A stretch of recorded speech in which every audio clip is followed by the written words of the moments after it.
قوال کہتا ہے خواجہ کا دیوانہ جس دن سے میں ہو گیا اس دن سے ہو گیا کردار صاف میرا، کعبہ بھی کر رہا ہے آ کے طواف میرا۔ خواجہ کا میں دیوانہ جس دن سے ہو گیا ہوں اس دن سے ہو گیا ہے کردار صاف میرا، اللہ کوئی دیکھے خواجہ کی عنایت، کعبہ بھی کر رہا ہے آ کر طواف میرا، مجھے چڑھ گیا چشتی رنگ رنگ۔ لا حول ولا قوت الا باللہ۔ کیا مراد؟ کہ جس کا کردار صاف ہو جائے کعبہ اس کا طواف کرتا ہے، اور جو کعبے کا طواف کرتا ہے ان کا کردار صاف نہیں ہوتا نا۔ جو کعبے کا طواف کرتے ہیں ان کا کردار صاف، کیونکہ اگر کردار صاف ہو جائے گا تو کعبہ خود تمہارا طواف کرے گا۔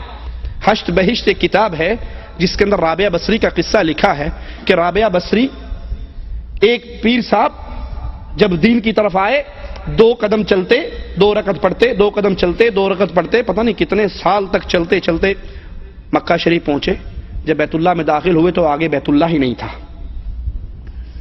پوچھا لوگوں سے بھی میں تو اتنے سال 2 رکعتیں پڑھ کے شکرانے ادا کرتے ہوئے پہنچا ہوں، بیت اللہ کہاں گیا؟ کہا ادھر کو گیا ہے۔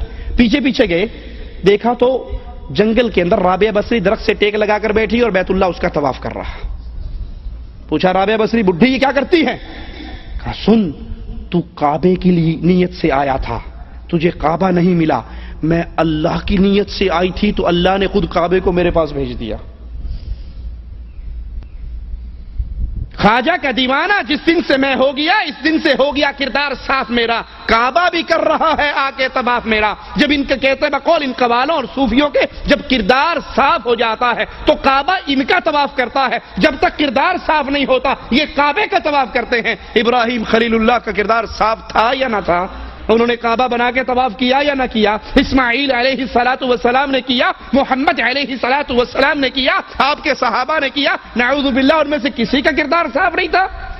کعبہ تمہارا تو طواف کرے، آدھی کیلنڈری رابعہ بصری کا طواف کرے۔ اے دنیا شرک، میرے ایک چھوٹے سے سوال کا جواب دے دو۔ جب محمد کریم 1400 صحابہ کو لے کر عمرے کی غرض سے آئے تھے اور حدیبیہ کے مقام پہ روک دیا گیا تھا اور آپ اپنے سفیروں کو بھیج رہے تھے، سیدنا عثمان کو بھی بھیجا تھا، عثمان جاؤ اہل مکہ سے کہو ہم جنگ کی نیت سے نہیں آئے، ہم تو بیت اللہ کا طواف کرنے کے لیے آئے ہیں۔ کفار مکہ نے کہا تھا، قریشیوں نے کہا تھا عثمان تجھے اجازت ہے، تو جا کر بیت اللہ کا طواف کر سکتا ہے، اور سیدنا عثمان نے کہا تھا اللہ کی قسم میں اس وقت تک بیت اللہ کا طواف نہیں کروں گا جب تک محمد میرے ساتھ نہیں ہوں گے صلی اللہ علیہ وسلم۔ رابعہ بصری کے لیے تو یہ کعبہ گیا، اس قوال کے لیے تو کعبہ آیا، کعبہ نے اس کا طواف کیا۔ محمد علیہ السلام کے طواف کے لیے کعبہ کیوں نہیں آیا؟ چلو محمد علیہ السلام کچھ کلومیٹر دور تھے نا، حدیبیہ کے مقام پہ تھے، یہ تو عثمان مکہ کے اندر موجود تھے۔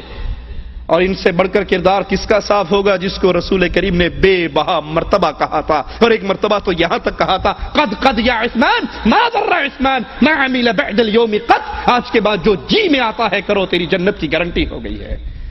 اس کعبے نے آ کر اس عثمان کا طواف کیوں نہیں کیا؟